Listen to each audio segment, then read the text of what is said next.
Aloha world and welcome to another episode of The Queer and the Queen. I'm Jacobi Jones, your in-house queer, and today we have a very special guest, activist, philanthropist, and co-founder and president of the Live, Learn, Grow Foundation, Miss Leplum Russell. Thank you for being here Hey, today, Plum. no, thank you for having me. I really appreciate you, reaching out and actually, I was checking out your stuff, so I'm glad to be a part of the Jacoby show. Okay. Thank you. Okay, I'm really excited to have you here today for several reasons. Outside of those amazing titles I just named, you are a survivor of the Church of God in Christ. Now, I use the term survivor because I believe that there are pros and cons to the church. And one of the cons is that one can get lost in how they see and accept themselves. And you being a survivor of that, how do you identify now and how did you find your freedom through that? Okay, yeah. So I identify if I have to identify. I think that is a whole nother subject for me, but the whole identification of it all. But I think I identify as bisexual simply because my whole life I dated men and then, met my wife. And that switched the Similar, game. you just made me think of this. Similar to the Niecy Nash story. I mean, in some ways, I guess I was Yeah, never I mean, married before, but right, yeah, right, right, right, right. I But just a history definitely of was. men. Yep. Yeah. Just So that how was. did you find your way through that to live to your fullest truth right now? I it's funny you're asking because I'm approaching 40, and I'm doing a lot of reflection and thinking about just thinking about growing as a person and making sure I'm doing so, and never getting stagnant in that. So this question is right on time for me, I guess. When you think about the church, religion is all about the sin and the fear of God. And it took some time for me to understand that that is a religious thing and not necessarily God. And so I don't equate the two to be the same. Basically, God is bigger than what we can consider, right? Like if you think about the smartest person in the world, and I say this a lot so people that know me will know where I'm going with this. The smartest person in the world only uses about 10% of their brain, Right, which means the smartest person is not even fully utilizing the thing that gives us the power to comprehend, right? right. So when I think about religion and I think about the rules and regulations surrounding religion, it's all about the fear of God, and it's all about sin, and it's all about creating these boundaries. And and I just think God is bigger than that. And so I Me had an too. experience, I yeah. I've always thought that, although I removed myself from church as a child and a teenager, but I've always known that that's why I say pros and cons to religion and to Hmm. church, because I believe the intention behind the teachings are good. I just Right, know that the teachers have manipulated the process. right. Right. That's the truth, right? Yeah. So there are things you can read in the Bible that are universal law. Like Right. you reap what you sow. Right. There's There's no no getting way around around. that. It's the There's truth. no way. You reap what you sow. Like what you put out there is coming right back around to you. It's That very is true. a universal law, and you live long enough, you'll figure it out that that is truth. What would you say to someone struggling to find their identity while in the church? Any kind of identity, not just sexually, just identity. I feel like we're a society that just is concerned about what other people think. And I think the starting place is caring enough about what you think, right? Like Mm, starting on what's important to you, and then worry about everyone else, after that. My hmm. dad, when I was 18, he said something to me, and he might kill me for saying this publicly, but he said, if they're not giving you sex or paying your bills, they don't, why are you considering Right. what they think? And Right. ultimately, I mean, it's a one way to think, but it's also truth in the sense that you have to live each and every day for yourself. So do what makes you happy. Everyone here is trying to figure it out. Yeah. And So, with that everyone mhm. trying to figure out, you know what I would tell to someone trying to What find would their you tell them? identity? Yeah, And the truth of it all is seek therapy, seek counsel, because you right, cannot figure this out by yourself. There's right. just no way. We are not here to figure it out by ourselves. We are here to help each other and to love each other. And I wish I would have got into therapy in my 20s instead of Are waiting you to in? my Do you 30s. have? Do you I have see. to? Oh, girl, I go twice a week, girl. Twice Okay. a week. Oh, for real. I'm always in there like, fix me, girl. Fix me. Help me Hmm. out. So you're currently married to a woman, and she is your first girlfriend ever. How did you guys meet? And just touch on that a little bit. Yeah, I we met at work, so we met through work. Was it Hmm. like love at first sight? It was love at first laugh. Oh, I like that. No. I like that a No, but lot. she was in the office and I was at the other end of the office and she was talking to someone and I heard her laugh and I was like, "Ooh, I feel like that's going to be a friend." Like, Right, right, right, and right. at the time I was, I was dating dating men, and so it wasn't, I didn't even, when I heard the laugh, it wasn't instantly like, "Ooh, I want that person." It was more like, "Hey, I feel like I should know that person," you Right, know?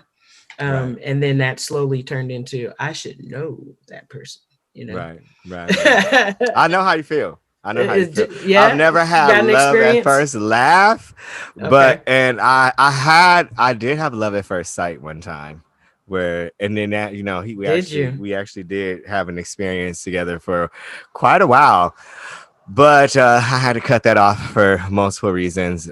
Yeah, But never first. an It was, experience a or that takeaway from connection, everything. You take right? something away from everything. Like I can't Mm-hmm. say I'm not happy I did it. You know what I mean? Like I'm happy I gave him a piece of me for the moment that he got in until I threw his ass to the side. You know what I mean? Because you can't fuck with my heart forever. It just ain't happening like that. And Okay. that's a wrap. So another reason I'm excited to have you here, and it's excited in a positive, negative way, right? So today, Joe Biden came out with his speech about gun control and trying to change the laws to do things that he needed to do to assist in gun control. You know firsthand the effects and the trauma and the pain gun violence and police brutality can do. You lost your son in 2017, Noel Russell, to gun violence and police brutality, basically. Did you see his speech and did it resonate with you? Did it feel like it was something was moving forward? You know, that's kind of how I feel about these speeches at this point. Like Yeah, yeah, eh, yeah. I I know. mean, You know what I felt like? I felt what? like it was like putting a band-aid on a C-section open. Well, you know what I mean? Yeah, Like it was I just just like don't know why change just can't happen. Why I does it just have to have these baby steps and these tiny crawls you when, know look out for this, followers and friends out there. I am interviewing a friend of mine is a ex-cop, and me and him are going to have an interview. He is biracial, and he was held at gunpoint several times himself growing up by the police, and he decided to become a cop. He recently left the force because he was in an altercation and he shot someone, and that person did not survive. Now, when he comes onto the show, we will not go into details of his court case at the moment, but he will be coming to give his perspective of being a police officer and the stress, the pressure, the outlook, the thought, the trauma, and being African American and a police officer. So look out for that. But yeah, yeah, that sounds great. yeah, I mean, I'm excited That's an to talk to interesting him. conversation. I'm very excited to get to but talk. Joe Biden talked about ghost guns, which are kits that you can purchase to build a gun, but the gun doesn't have a lot of force. So he wants to like do something to make those more regulated. He's trying to put regulations basically on pistols, but nothing in this conversation was about police. You know what I mean? It was just about mass shootings and how to control the purchase of pistols. But the irony of it is pistols aren't doing mass shootings. Right. Yeah, you see why I have to go, like Yeah. what are we supposed to do with that? Like I don't, Yeah. what are we supposed to do with that? I Right. mean, one, I think all of this is a distraction to doing some work in the social justice realm, right? Right. Like there's Right. nothing being, you're not talking about that right now. We're talking Right. about gun control, and then you're talking about guns that aren't even the ones that are Killing impacting. people. Right. So I mean, I don't know. I don't even know what to say about it. So you started a IG page called A Name You Don't Know in honor of Noel. And you Yeah. also have the foundation Live, Learn, Grow. Tell us about that a little bit. What's the message of the program? Sure. So a name you don't know, the reason we that came about, it actually came about around the time George Floyd was murdered by the cops. It came around that time, and Breonna Taylor, and then let's not forget Ahmaud Arbery in Georgia. The All of list this goes was like, on. The remember, list this was goes all on. back to back. This was Yeah. boom, boom, boom. And anytime this happens, the first thing people say is say their name, say Right. her name, say his name, that's the slogan. Right. And all I can think about are the names out there that you can't say because you don't Right. know.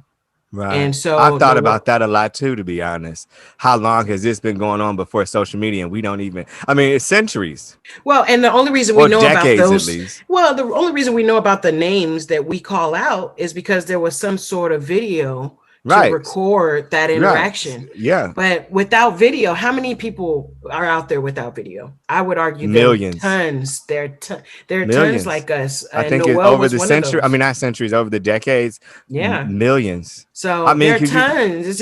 It's ridiculous, and so that's where a name you don't know came from. Noel was a name people don't know because there please was no go and video. follow that page on Instagram because I really think that should be a movement to bring attention to the masses that we are so unaware of. I mean, it's Right. great to remember Breonna Taylor, and we should not forget Yeah. any of them. We But shouldn't that's the forget whole any of thing. We them. shouldn't forget Hmm. anyone. I'm hoping that we can start a conversation with families like Noel's family, like us, where we can invite people to talk about their loved one and to give them a platform to do Yeah, that. And so, yeah, and express more and to come. heal and all those Yeah, things. because Yeah, it's a process. Because nobody teaches you what to do when that right. happens. There's no like class for it.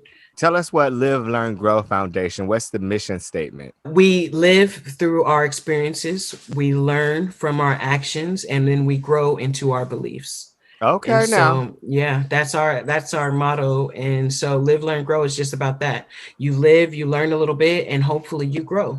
And I got that from my father-in-law, who's no longer with us, but he had a conversation with me before he passed, and that was the takeaway, that you live, you learn things, and hopefully, if you're lucky enough, you get to grow and try again or redo it, or those sorts of things. So, And you yeah. do work with the community and you're trying to like get out there and just help the youth. Yeah, I mean, we have several programs, but the main program is helping young people transition into adulthood. I mean, just not leaving them hanging in that process, and Yeah, then supporting them. especially in the minority community, coming out of a lot of our youth come from not just broken homes, but the foster care system. Right, And right, when you're 18, it ain't like here's a little money and go get yourself together. It's right, buy. You know what right, I mean? So right. that's And those are the beautiful. kids we're targeting. And Noel was a foster kid, which is how I had him. Yeah, And so, yeah, that's exactly it. And there should be something to help you transition a little bit absolutely. better. So today, P. Diddy penned a letter to corporate America called If You Love Us, Pay Us. Have you heard about this? Did you get a chance to read it? Yeah, I heard about it a little bit earlier, So, but you talk about it a little bit more. What so was in there? basically, corporate America, he's challenging corporate America to give more of their advertising funds to black owned businesses since black people purchase so much goods and services from them. I have some Okay. numbers here. I'm gonna read these to y'all. In Okay. 2019, $239 billion was spent on advertisement in the United States of America. For example, P. Diddy owns Revolt, right? And General Motors spends $3 billion a year on advertisement, but they spend less than 1%, which is an estimated 10 million, giving that advertisement to black owned businesses, and the rest of the money goes to white owned businesses. We make up a 14% of the free population. We're not going to talk about the incarcerated population.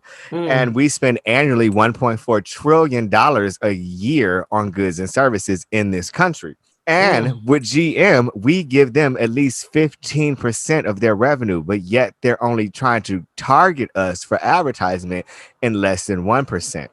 Now, he wrote this letter challenging them to do the right thing. I think the way he penned it, his verbiage was beautiful, appropriate, and accurate. And he's challenging Black America and minorities, which I will do this too through my platform, is to stop taking their goods and services until they appreciate us, because our power is in the dollar.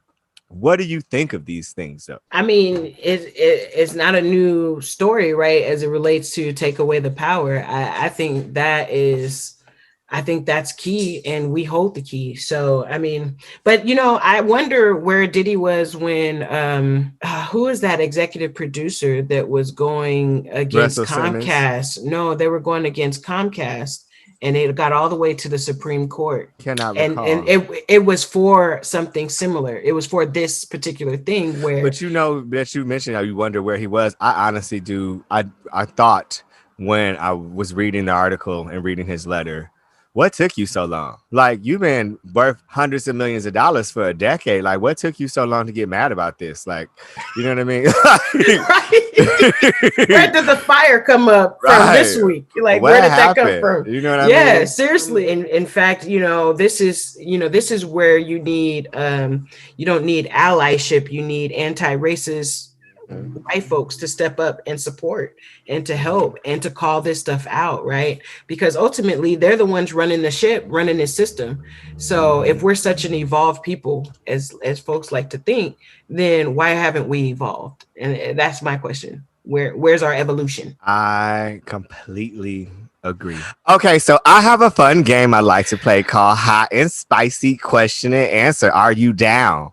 I'm down. Are you ready? Can you take the heat is the question.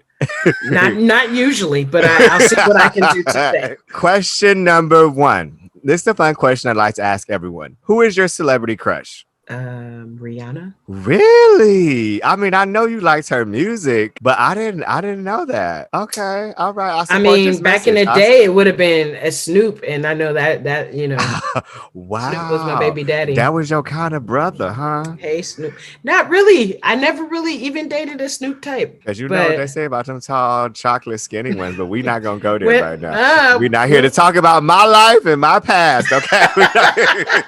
Question number 2. On a scale of 0 to 10, 0 being I'm a corpse and 10 being I'm a dungeon freak, what is your freak number?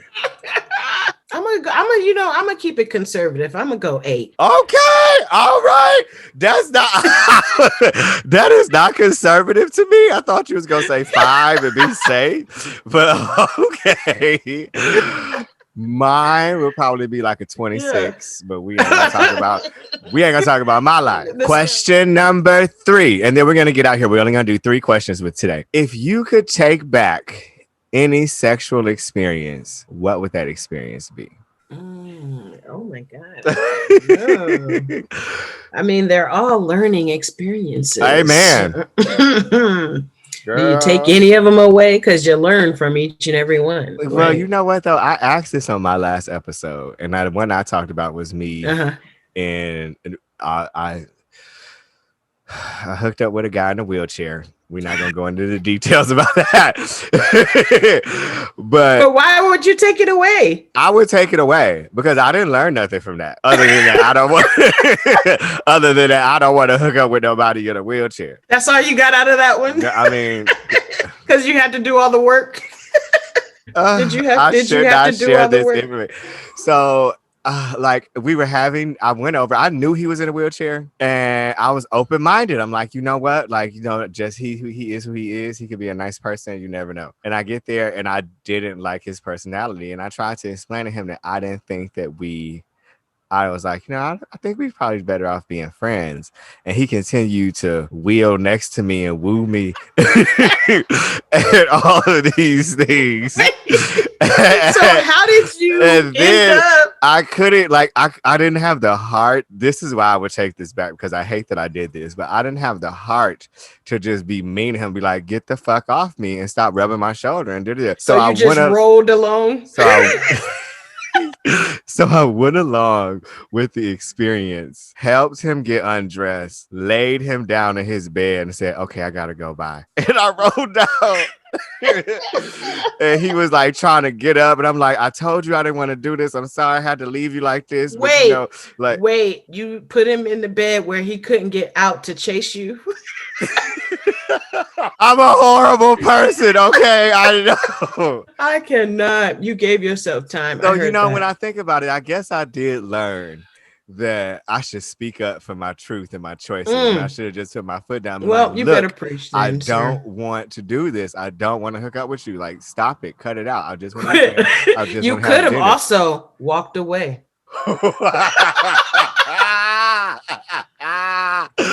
Oh my God. Didn't think of that. Well, thank you for being here today. I appreciate you being my in-house queen. And I hope all of my queens and queers out there love you as much as I do. Me and her go way back. We met. Should we tell the people how we met? We should tell them how we met. I used to be a bartender. And she came to stay at the hotel that I was bartending at. And she came and sat down at the pool bar. And really, outside of that, the rest is history. Like, I mean, that was it.